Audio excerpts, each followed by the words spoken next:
ശമര്യക്കാരിയെക്കുറിച്ച് നമ്മൾ ചിന്തിച്ചല്ലോ.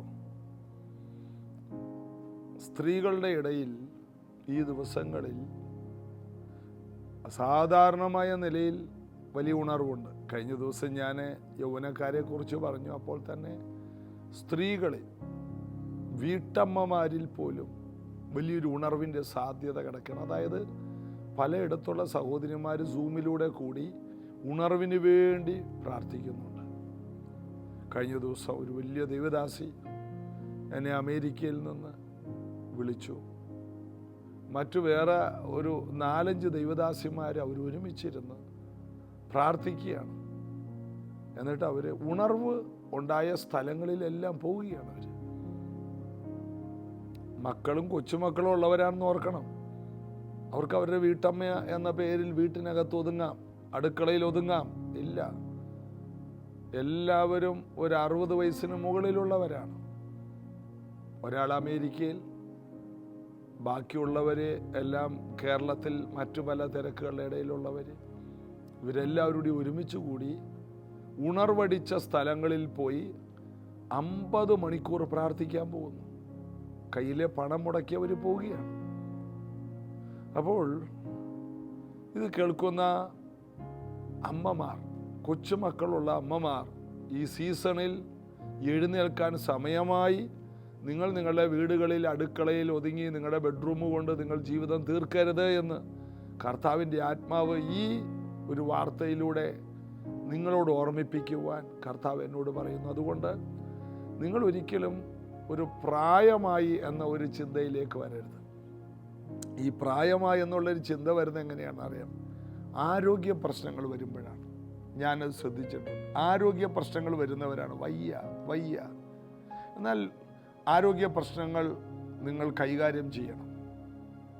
കഴിക്കുന്ന മരുന്നുകളുടെ എണ്ണം കൂടുമ്പോൾ മാനസികമായിട്ട് നിങ്ങൾ എന്തോ ആയിപ്പോയി, തീർന്നു എന്നുള്ളൊരു ചിന്തയിലേക്ക് ആ മരുന്നുകൾ നിങ്ങളോടൊരു മെസ്സേജ് പറയുന്നുണ്ട്. ഇനി നിനക്ക് മരുന്നില്ലാതെ ജീവിക്കാൻ കഴിയില്ല. എന്നാൽ മരുന്നുകളുടെ എണ്ണം കുറക്കാമോ? ഭക്ഷണം ഒന്ന് കൺട്രോൾ ചെയ്തിട്ട്, ഡയറ്റ് ആരംഭിച്ചിട്ട് നിങ്ങളൊന്ന് വ്യായാമം ചെയ്യാമോ? ഒന്ന് പതുക്കെ നടക്കാൻ തുടങ്ങുമ്പോൾ തന്നെ നമ്മുടെ മനസ്സിലൊരു ബലം ഉണ്ടാകും. ശരീരത്തിൻ്റെ ബലം മാത്രമല്ല, മനസ്സിൽ ഞാൻ നടക്കാൻ പോകുന്നുണ്ട്, എനിക്ക് ഒരുമാരപ്പെട്ട രോഗം അടുക്കില്ല. നമ്മുടെ നാട് മുഴുവൻ ഇപ്പോൾ ജിംനേഷ്യമുണ്ട്. സഹോദരിമാർക്ക്, സ്ത്രീകൾക്ക് നല്ല ജിംനേഷ്യമുണ്ട്. നിങ്ങൾ അവിടെ ഒന്ന് പോകാമോ?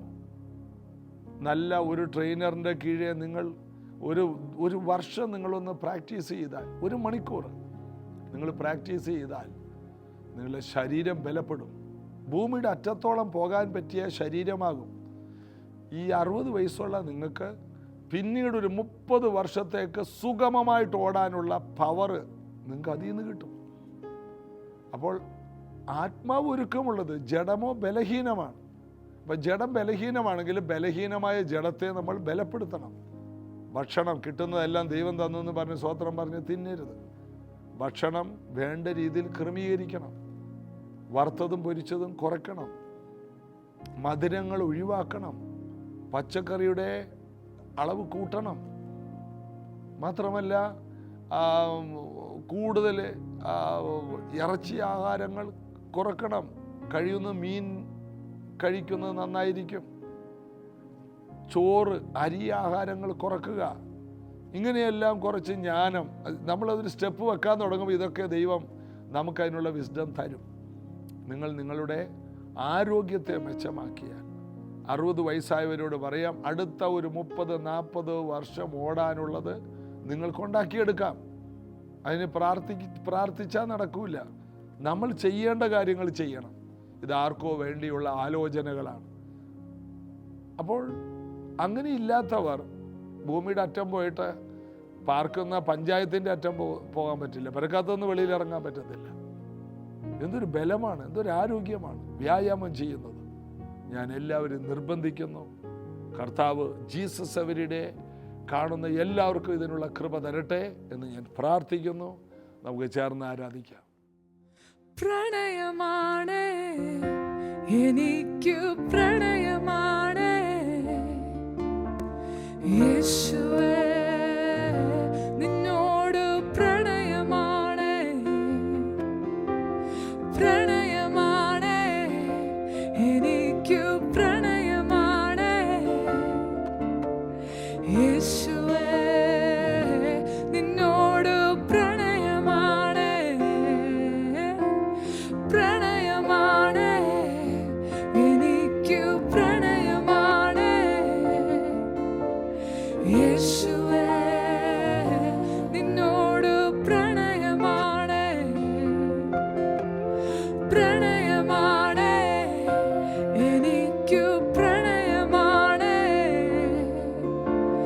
യേശുവേ, നിന്നോട് പ്രണയമാണ്. വെണ്മയും ചുവപ്പുമുള്ള എന്റെ യേശു തമ്പുരാനെ, നിന്നാദരമിന്നു വന്നു, എന്നെയൊന്നു ചുംബിക്കട്ടെ, വെണ്മയും ചുവപ്പുമുള്ള എന്റെ യേശു തമ്പുരാനെ, നിന്നാദരമിന്നു വന്നു, എന്നെയൊന്നു ചുംബിക്കട്ടെ, പ്രണയമാണ് എനിക്കു പ്രണയമാണ് യേശുവേ, നിന്നോട് പ്രണയമാണ്, പ്രണയമാണ് എനിക്കു പ്രണയമാണ് യേശുവേ, നിന്നോട് പ്രണയമാണ്. അഗ്നിജ്വാലയ്ക്കൊത്ത കണ്ണുകൾ ഉള്ള യേശു നായകനെ, നിൻ പ്രണയം വിനതിലും മധുരമുള്ള ലഹരിയാണ്, അഗ്നിജ്വാലയ്ക്കൊത്ത കണ്ണുകൾ ഉള്ള യേശു നായകനെ, നിൻ പ്രണയം വിനതിലും മധുരമുള്ള ലഹരിയാണ്, പ്രണയമാണ് എനിക്കു പ്രണയമാണ് യേശുവേ, നിന്നോട് പ്രണയമാണ്, പ്രണയമാണ് എനിക്കു പ്രണയമാണ് യേശുവേ, നിന്നോട് പ്രണയമാണ്, പ്രണയമാണ് എനിക്കു പ്രണയമാണ് യേശുവേ, നിന്നോട് പ്രണയമാണ്, പ്രണയമാണ് എനിക്കു പ്രണയമാണ് യേശുവേ, നിന്നോട് പ്രണയമാണ്. ശമരിയക്കാരിയുടെ ചരിത്രം യോഹന്നാന്റെ സുവിശേഷം 4-ാം അധ്യായത്തിൽ നമ്മൾ ധ്യാനിച്ചു. യേശു യാക്കോബിൻ്റെ ആ ഉറവയുടെ അരികിൽ ദാഹിച്ച് ക്ഷീണിച്ച് വന്നിരിക്കുകയാണ്. ക്ഷീണമുണ്ട്, ദാഹമുണ്ട്. എന്നാൽ ശമരിയക്കാരി ഈ പെൺകുട്ടി വന്നപ്പോൾ യേശുവിൻ്റെ മുഴുവനും ദാഹവും മറന്നുപോയി, യേശുവിൻ്റെ മുഴുവൻ ക്ഷീണവും മറന്നുപോയി. ഇതാണ് കർത്താവിൻ്റെ മക്കൾക്ക് ദൈവം തരുന്ന ഏറ്റവും വലിയൊരു പ്രത്യേകത. ദൈവവേല ചെയ്യുന്നവർക്ക് സ്വന്തം ക്ഷീണവും ദാഹവും മറക്കുന്നത് മറ്റുള്ളവരുടെ ക്ഷീണവും ദാഹത്തിലേക്ക് ഫോക്കസ് ചെയ്യുമ്പോഴാണ്. നാം നമ്മുടെ ക്ഷീണവും ദാഹവും ഫോക്കസ് ചെയ്യുന്നത് കൊണ്ടാണ് മറ്റുള്ളവരുടെ അവസ്ഥയിലേക്ക് നമുക്ക് ഇറങ്ങിച്ചെല്ലാൻ കഴിയാത്തത്. മറ്റുള്ളവരുടെ അവസ്ഥയിലേക്ക് ഇറങ്ങിച്ചെന്നാൽ മാത്രമേ ഉണർവുണ്ടാകൂ. ഈ 4-ാം അധ്യായത്തിൽ ഒരു ഉണർവുണ്ടായി. അതിൻ്റെ കാരണം സ്വന്തം ദാഹവും സ്വന്തം ക്ഷീണവും മറന്ന യേശുവിനെ നമുക്ക് മാതൃകയാക്കാം. യേശു അവളോട് പറഞ്ഞു 10-ാം വാക്യത്തിൽ, നീ ദൈവത്തിൻ്റെ ദാനവും നിന്നോട് കുടിപ്പാൻ ചോദിക്കുന്നവൻ ആരെന്നും അറിഞ്ഞു എങ്കിൽ നീ അവനോട് ചോദിക്കുകയും അവൻ ജീവനുള്ള വെള്ളം നിനക്ക് തരികയും ചെയ്യുമായിരുന്നു. നീ അറിയണം. യേശു പറയുകയാണ്, ശമരിയക്കാരിയോട് പറഞ്ഞു, എനിക്ക് കുടിക്കാൻ താ. നമ്മൾ തമ്മിൽ സമ്പർക്കമില്ലല്ലോ. അവൾ പറഞ്ഞു, നീ യഹൂദനാണ്, ഞാൻ ശമരിയക്കാരിയാണ്. നീ ഉയർന്ന ജാതി, ഞങ്ങൾ താഴ്ന്ന ജാതി. ജാതി വ്യവസ്ഥകളൊക്കെ അവൾ പറയുകയാണ്. യേശുവിൻ്റെ അടുത്ത് ജാതി വല്ലതും ഉണ്ടോ? ജാതി വ്യവസ്ഥകളെ മറികടക്കുന്നത് യേശു മാത്രമാണ്. കാരണം ഭൂലോകത്തിലൊക്കെയും കുടിയിരിപ്പാൻ അവൻ ഏകനിൽ നിന്ന് സകലരെ ഉളവാക്കിയെന്ന് അപ്പോസ്തല പ്രവൃത്തിയിൽ കാണുന്നു. ഒരുവനിൽ നിന്ന്. ഈ ജാതി വ്യവസ്ഥ മനുഷ്യനും മതങ്ങളും ഉണ്ടാക്കിയതാണ്. എന്നാൽ യേശു വന്നത് മതം ഉണ്ടാക്കാനല്ല, മാർഗത്തിലേക്ക് എല്ലാവരെയും നയിക്കാനാണ്. എല്ലാവരെയും ഒന്നാക്കി തീർക്കുക. വലിയവരെന്നില്ല, ചെറിയവരെന്നില്ല. ഇവിടെ നമ്മൾ കാണുന്നത് യേശു ജാതി വ്യവസ്ഥകളെ പൊളിക്കുകയാണ്. ഇന്നും ക്രിസ്തീയ സമൂഹത്തിൽ വലിയ ജാതി വ്യവസ്ഥകളൊക്കെ പലയിടത്തും ഞാൻ കണ്ടിട്ടുണ്ട്.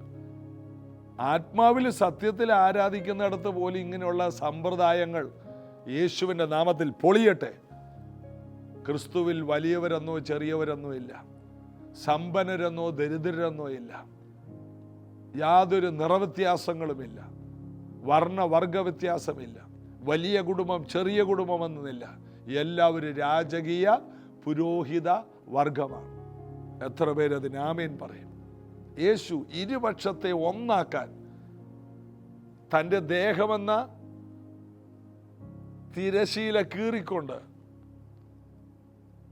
ഇരുപക്ഷമെന്ന നടിച്ചുവരെ ഇടിച്ചു കളഞ്ഞ് ഇരുപക്ഷത്തെ ഒന്നാക്കി എന്നൊക്കെയാണ് എഫേസ്യ ലേഖനത്തിൽ നമ്മൾ വായിക്കുന്നത്. ജാതികളും യഹൂദന്മാരും വലിയവരും ചെറിയവരുമെന്ന ആ നടിച്ചുവർ ഇടിച്ചു കളഞ്ഞു. ഞങ്ങൾ അബ്രഹാമിൻ്റെ മക്കളെന്ന് പറയുന്ന അഹങ്കാരം യഹൂദനിൽ നിന്ന് ഇടിച്ചു കളഞ്ഞു. വിശ്വസിക്കുന്നവർക്ക് ദൈവമക്കളായി തീരാൻ കഴിയുമെന്നുള്ള ഒറ്റ വാക്കുകൊണ്ട് നമുക്കത് കാണാം. വിശ്വസിക്കുന്ന യഹൂദനെന്നല്ല, വിശ്വസിക്കുന്ന ആർക്കും അവൻ സ്വന്തത്തിലേക്ക് വന്നു. സ്വന്തമായവർ അവനെ കൈക്കൊണ്ടില്ല. അവനിൽ വിശ്വസിക്കുന്നവർ ദൈവമക്കളാകും. ഇത് ഇത്ര വലിയൊരു പദവിയാണ്. യേശുവിനെ കൈക്കൊള്ളുക. ഇതാ ജാതി സമ്പ്രദായങ്ങളെ തകർത്തുകൊണ്ട് എല്ലാവരും ഒരുപോലെ കാണുന്ന അഗ്നിജ്വാലക്കൊത്ത കണ്ണുള്ള കർത്താവിൻ്റെ ദൃഷ്ടിയിൽ ഈ ശമരിയക്കാരിയോടുള്ള അനുകമ്പയാണ് നമ്മളവിടെ കാണുന്നത്. അപ്പോൾ കർത്താവ് പറയണം, നീ ദൈവത്തിൻ്റെ ദാനവും നിന്നോട് കുടിപ്പാൻ ചോദിക്കുന്നവൻ ആരെന്നും അറിഞ്ഞു എങ്കിൽ. അപ്പൊ 2 കാര്യം അറിയണം. നീ ദൈവത്തിൻ്റെ ദാനം അറിയണം. സൗജന്യമാണ് ദാഹജലം. ഒരിക്കലും ദാഹിക്കാത്ത രീതിയിൽ ജീവജലം തരുന്നവൻ, വിശപ്പും ദാഹവും മാറ്റുന്നവൻ, നിന്നോട് കുടിപ്പാൻ ചോദിക്കുന്നവൻ ആരെന്നറിയണം. 2 കാര്യങ്ങൾ നമ്മൾ അറിയണം. ദൈവത്തിൻ്റെ ദാനം അറിയണം. 2, യേശു ആരെന്നറിയണം. ഈ 2 കാര്യങ്ങൾ യേശു അവളോട് പറയുകയാണ്. നമുക്ക് ദൈവത്തിൻ്റെ ദാനങ്ങൾ അറിയില്ല. എല്ലാ നല്ല ദാനവും തികഞ്ഞതൊക്കെ ഉയരത്തിൽ നിന്ന് വെളിച്ചങ്ങളുടെ പിതാവിൽ നിന്ന് ഇറങ്ങി വരുന്നു. മനുഷ്യർക്ക് അവൻ ബദ്ധന്മാരെ പിടിച്ചുകൊണ്ട് ഉയരങ്ങളിലേക്ക് പോയി അവർക്ക് ദാനങ്ങളെ കൊടുത്തു, ഗിഫ്റ്റുകൾ. അപ്പോൾ ദൈവത്തിൻ്റെ ഗിഫ്റ്റുകൾ അറിയണം. ഈ പെൺകുട്ടിയോട് പറയണം, ദൈവം നിനക്ക് ഫ്രീ ആയിട്ട് തരാൻ പോകുന്നത് എന്താണെന്ന് നീ അറിയണം. ഇന്ന് സഭകൾക്ക് പോലും ഇതറിയില്ല. ശമരിയക്കാരിയെ വിട്. രക്ഷിക്കപ്പെട്ട് സ്നാനപ്പെട്ട് പരിശുദ്ധാത്മാവിൽ നിറഞ്ഞ് വർഷങ്ങളായിട്ട് സഭയിൽ പോയി ആരാധിക്കുന്ന പലർക്കും ദൈവത്തിൻ്റെ ഗിഫ്റ്റുകൾ അറിയില്ല. അതാണ് 1 കൊരിന്ത്യർ 12 പറയും, നിങ്ങൾ കൃപാവരങ്ങളെ കുറിച്ച് അറിവില്ലാത്തവരാകരുത്, ഗിഫ്റ്റുകളെ കുറിച്ച് അറിയണം. കൃപാവരങ്ങൾ ഇത് വെറുതെ കിട്ടുന്നതാണെന്ന്. ജ്ഞാനത്തിൻ്റെ വചനം, പരിജ്ഞാനത്തിൻ്റെ വചനം, വിശ്വാസം, വീര്യപ്രവൃത്തികൾ, രോഗശാന്തികളുടെ വരം, വിവിധ ഭാഷകൾ, ഭാഷകളുടെ വ്യാഖ്യാനം, പ്രവചനം, ആത്മാക്കളുടെ വിവേചനം, ഇങ്ങനെ കിടക്കുകയാണ്. ശുശ്രൂഷ ചെയ്യാനുള്ള വരം, സഹായിപ്പാനുള്ള വരം, ഇങ്ങനെ കിടക്കുകയാണ്. അപ്പോൾ സഹിക്കാനുള്ള വരം, സഹിഷ്ണുത, പൂർണ്ണ സഹിഷ്ണുത, എന്തെല്ലാം വരങ്ങളാണ് ദൈവത്തിൻ്റെ ഗിഫ്റ്റായിട്ട് തരുന്നത്. ദൈവത്തോട് അടുത്ത് വന്നാൽ ദൈവം നമുക്കിതെല്ലാം തരും. ശമരിയക്കാരിയോട് പറയുന്നത്, നീ ദൈവത്തിൻ്റെ ദാനം അറിഞ്ഞിട്ടുണ്ടോ? ദൈവത്തിൻ്റെ ഗിഫ്റ്റുകൾ. ഒന്നാമത്തെ ഗിഫ്റ്റ്, ദൈവം ഈ ഭൂമിയിലേക്ക് അയച്ച യേശുവാണ് ഏറ്റവും വലിയ ഗിഫ്റ്റ്. രണ്ടാമത്തെ ഗിഫ്റ്റ് പരിശുദ്ധാത്മാവാണ്. പരിശുദ്ധാത്മാവിനെ ലഭിക്കുന്ന ഒരു വ്യക്തിക്ക് ഉണർവിൽ ജീവിക്കാം, കൃപകളിൽ ജീവിക്കാം, അധികാരത്തിൽ ജീവിക്കാം, യേശുവിനെ പോലെ തന്നെ ജീവിക്കാം. അതാണ് പരിശുദ്ധാത്മാവിൽ നമുക്ക് ലഭിക്കുന്ന ദാനം. ഇവിടെ യേശു ശമരിയക്കാരിയോട് പറയണം, മോളെ, നീ ദൈവത്തിൻ്റെ ദാനം അറിഞ്ഞിട്ടുണ്ടോ? നിന്നോട് ചോദിക്കുന്നവൻ ആരെന്ന് നിനക്ക് അറിയാമോ? അറിഞ്ഞാൽ പിന്നെ നീ നിന്റെ വെള്ളം അവന് കൊടുക്കൂല, അവൻ്റെ കയ്യിലുള്ള വെള്ളം നീ വാങ്ങും. യോഹന്നാൻ 7:37-38 വായിക്കുമ്പോൾ, ഉത്സവത്തിൻ്റെ മഹാദിനമായ ഒടുക്കത്തെ നാളിൽ യേശു നിന്നുകൊണ്ട്, ദാഹിക്കുന്നവരെല്ലാം എൻ്റെ അടുക്കലേക്ക് വാ, എന്നിൽ വിശ്വസിക്കുന്നവൻ്റെ ഉള്ളിൽ നിന്ന്, എന്നിൽ വിശ്വസിക്കുന്നവൻ എന്നിൽ നിന്നല്ല, എന്നിൽ വിശ്വസിക്കുന്നവൻ ഉയരത്തിൽ നിന്നല്ല, എന്നിൽ വിശ്വസിക്കുന്നവൻ്റെ ഉള്ളിൽ നിന്ന്, തിരുവെഴുത്ത് പറയുന്നത് പോലെ ജീവജലത്തിൻ്റെ നദികൾ ഒഴുകും. അതിൻ്റെ അർത്ഥം, യേശുവിൽ വിശ്വസിക്കുന്ന ഒരു വ്യക്തി വലിയ അണക്കെട്ടുകളുമായിട്ട് നടക്കുകയാണ്. വലിയ ദൈവശക്തിയുടെ പ്രവാഹമാണ് യേശുവിൽ വിശ്വസിക്കുന്ന ഒരു വ്യക്തി. ഞാനിവിടെ പറഞ്ഞിട്ടുണ്ട്, റീനാഡ് ബോംഗെ ബാംഗ്ലൂർ വന്നപ്പോൾ 5000-ഓളം പാസ്റ്റേഴ്സിനോട് പറഞ്ഞത്, ഈ വാക്യം വായിച്ചപ്പോൾ ആർക്കൊന്നും മനസ്സിലായില്ല. അദ്ദേഹം ചോദിച്ചു, ഇന്ത്യയിലെ ഏറ്റവും വലിയ അണക്കെട്ട് ഏതാണ്? അപ്പോൾ ജനങ്ങൾ പറഞ്ഞു, ബക്രാനങ്കൽ, പഞ്ചാബിലുള്ള ബക്രാനങ്കൽ, ഇടുക്കി ഡാമിനേക്കാൾ പല മടങ്ങ് വലുതാണ്. അപ്പോൾ അദ്ദേഹം പറഞ്ഞു, യേശുവിൽ വിശ്വസിക്കുന്നവരുടെ ഉള്ളിൽ ആയിരക്കണക്കിന് ബക്രാനങ്കലുണ്ട്. അപ്പോൾ ആ പാസ്റ്റേഴ്സ് എല്ലാം ചാടി എഴുന്നേറ്റു. കൂട്ടത്തിൽ ഞാനും എഴുന്നേറ്റോ. 1991 ചരിത്രമാണ് പറഞ്ഞു തന്നപ്പോഴാണ്. നമ്മുടെ ഉള്ളിൽ ആയിരക്കണക്കിന് ബക്രാനങ്കൽ, നയാഗ്രയുണ്ട്. വിശ്വസിക്കുന്നതിൻ്റെ ഉള്ളിൽ ഏതോ മനുഷ്യനുമില്ലാത്ത ശക്തിയുണ്ട്. അതിൻ്റെ അർത്ഥം അസാധാരണ ശക്തി. അതുകൊണ്ടാണ് കർത്താവ് പറഞ്ഞത്, സെരുബാബേലിൻ്റെ മുമ്പിൽ നിൽക്കുന്ന മഹാപർവ്വതമേ, നീ ആര്? നീ സമഭൂമിയാവും. സക്കരിയാവ് 4. സൈന്യത്താലല്ല, ശക്തിയാലുമല്ല, മാനുഷിക ശക്തിയാലല്ല, അണക്കെട്ടിൻ്റെ ശക്തിയാലുമല്ല, ദൈവത്തിൻ്റെ ആത്മാവിൽ. കാരണം ദൈവത്തിൻ്റെ ആത്മാവ് ആയിരക്കണക്കിന് അണക്കെട്ടിനേക്കാൾ ശക്തിയുള്ളതാണ്. അതുകൊണ്ടാണ് വിശ്വസിക്കുന്നവരുടെ മേൽ വ്യാപരിക്കുന്ന അവൻ്റെ ആളവറ്റ ശക്തിയുടെ വലിപ്പമാണ്. കർത്താവിൻ്റെ വചനം പറയും, നിന്റെ അടുക്കൽ ഒരു ഭൂതത്തിന് അടുക്കാൻ കഴിയില്ല, ഒരു ആഭിചാരത്തിന് നിന്നെ തൊടാൻ കഴിയില്ല, ഒരു ബന്ധനത്തിന് നിന്നെ ബന്ധിക്കാൻ കഴിയില്ല. ശിംശോനെ ബന്ധിച്ചതെല്ലാം തീ കൊണ്ട് കരിഞ്ഞ ചണനൂല് പോലെ പൊട്ടിയതുപോലെ നിന്നെ തൊടാനോ നിന്നെ തകർക്കാനോ കഴിയില്ല. ശിംശോൻ ഒരു ഗേറ്റ് പറിച്ചെടുത്തു. ഇതുപോലെ യേശു പറഞ്ഞു, ഞാൻ എൻ്റെ സഭയെ പണിയും, പാതാള ഗോപുരം അതിനെ ജയിക്കില്ല. മലയാളത്തിൽ. എന്നാൽ പാതാളത്തിൻ്റെ ഗേറ്റുകൾക്ക് അതിനെ ജയിക്കാൻ കഴിയില്ലെന്ന്. ഗേറ്റ്, ഓരോ ഗേറ്റിൻ്റെ പടിവാതിക്കലായിരുന്നു ആ കാലത്ത് ഭരണത്തലവന്മാരിരുന്നത്.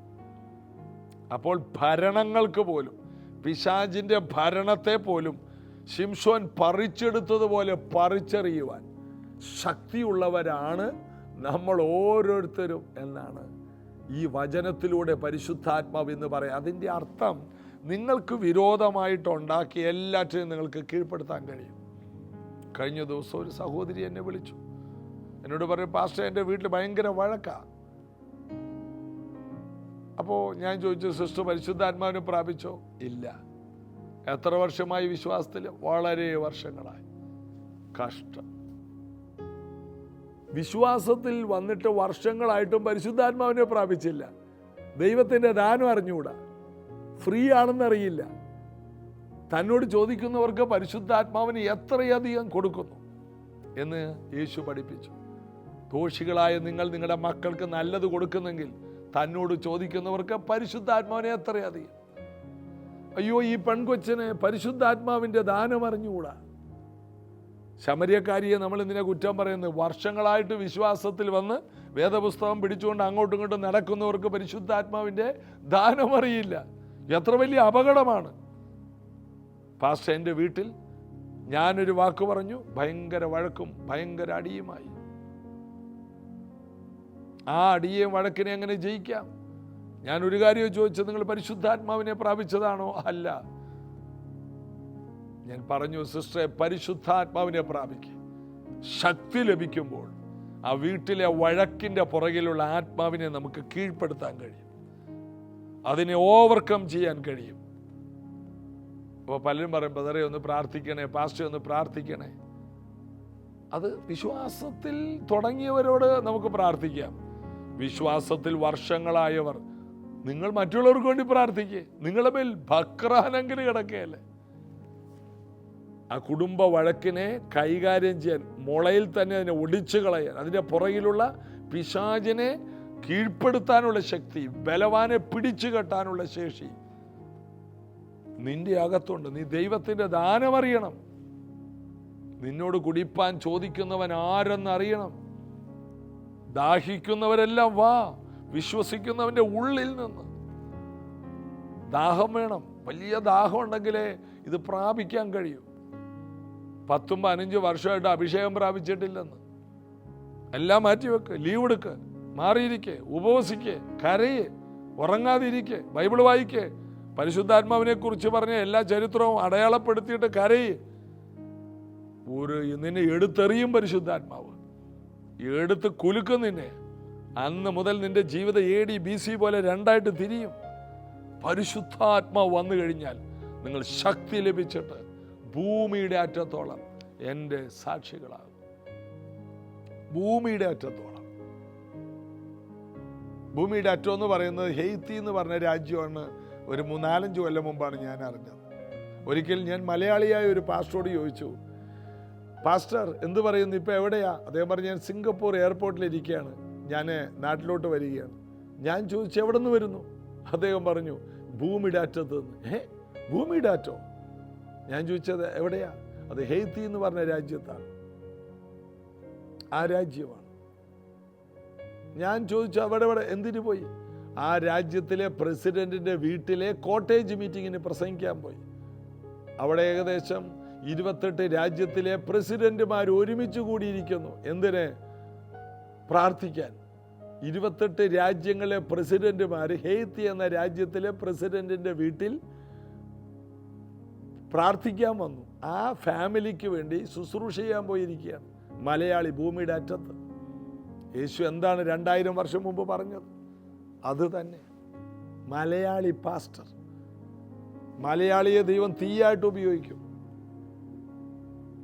അപ്പോൾ അദ്ദേഹം പറയുകയാണ്, 28 രാജ്യത്തിലെ ഈ പ്രസിഡന്റുമാരും പരിശുദ്ധാത്മാവിൽ നിറഞ്ഞവരാണ്. പരിശുദ്ധാത്മാവിൽ നിറഞ്ഞവർ രാജ്യത്തെ ഭരിക്കുമ്പോൾ ആ രാജ്യത്തോളം അനുഗ്രഹിക്കപ്പെടും. നമ്മുടെ രാജ്യത്ത് അത് സംഭവിക്കട്ടെ. നീ ദൈവത്തിൻ്റെ ദാനം അറിയണം. നിന്നോട് കുടിപ്പാൻ ചോദിക്കുന്നത് ആരെന്നറിയണം. ഇതറിഞ്ഞു കഴിഞ്ഞാൽ ജീവിതം മാറും. യേശു നമ്മെ പഠിപ്പിക്കുകയാണ്. ഇന്ന് വലിയൊരു ആഗ്രഹം എല്ലാവർക്കും ഉണ്ടാകട്ടെ. ഇന്ന് മുതൽ, ഇന്ന് രാവിലെ മുതൽ, ഇത് കേൾക്കുന്ന നിമിഷം മുതൽ നിങ്ങളുടെ അകത്തൊരു തീ ഉണ്ടാകട്ടെ. ദൈവത്തിൻ്റെ ദാനം, ഈ വലിയ അഭിഷേകം എനിക്ക് വേണം. ആഗ്രഹിക്കുന്നവർ ഒരു നിമിഷം കണ്ണടച്ച് ആഗ്രഹത്തോടെ, കർത്താവേ, എനിക്ക് ഈ അഭിഷേകത്തിൻ്റെ അടുത്ത അളവ് വേണം, എനിക്ക് അഭിഷേകം വേണം, എനിക്ക് അന്യഭാഷ വേണം, ആത്മാവിൽ പ്രാർത്ഥിക്കാൻ കൊതി വേണം. മറ്റുള്ളവർ അന്യഭാഷ പറയും, പ്രവചിക്കുകയൊക്കെ ചെയ്യുമ്പോൾ, രോഗികളെ സൗഖ്യമാക്കുന്നത് കാണുമ്പോൾ, കർത്താവിന് വേണ്ടി പ്രയോജനപ്പെടുമ്പോൾ നിങ്ങളുടെ അകത്തൊരു കത്തലുണ്ടാകണം. ഈ കുറുക്കന് കിട്ടാത്ത മുന്തിരിങ്ങ പുളിക്കുമെന്ന് പറഞ്ഞ പോലെ ഇരിക്കരുത്. നിന്റെ അവകാശമാണ്, നിന്റെ ജന്മാവകാശമാണ്. മക്കളെങ്കിൽ അവകാശികളാണ്.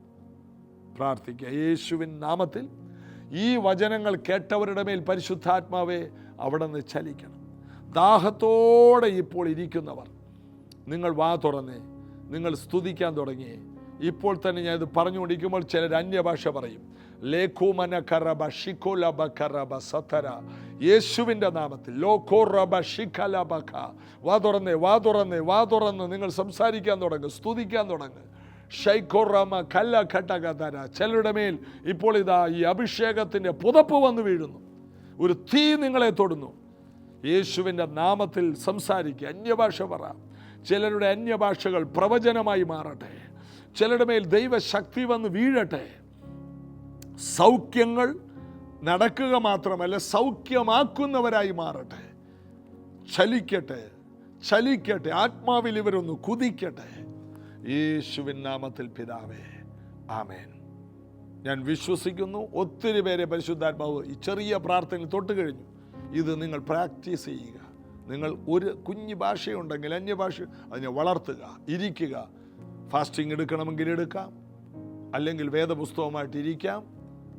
എല്ലാം നിങ്ങളുടെ വിശ്വാസത്തിനൊത്തവണ്ണം ചെയ്യുക. ഒരു വലിയ ചലനം ഞാൻ വിശ്വസിക്കുന്നു. ജീസസ് എവരിഡേ ശ്രദ്ധിക്കുന്ന എല്ലാവരും ഒരു ഉണർവുമായിട്ട് കണക്റ്റ് ആകും. എന്നോട് കർത്താവ് പറഞ്ഞു. മറ്റുള്ളവരെയും ഈ മീഡിയ പരിചയപ്പെടുത്തുക. നിങ്ങൾക്ക് ഈ മിനിസ്ട്രിയുടെ ഒരു ഭാഗമായി നിൽക്കാൻ ആഗ്രഹമുണ്ടെങ്കിൽ ഇതിനെ സപ്പോർട്ട് ചെയ്യുക. നമുക്ക് ഒരുമിച്ച് ദൈവരാജ്യം പണിയാം. യേശു വരുന്നതിന് മുമ്പ് ഭൂമിയെ നമുക്കൊന്ന് കീഴ്മേൽ മറിക്കാം. God bless you.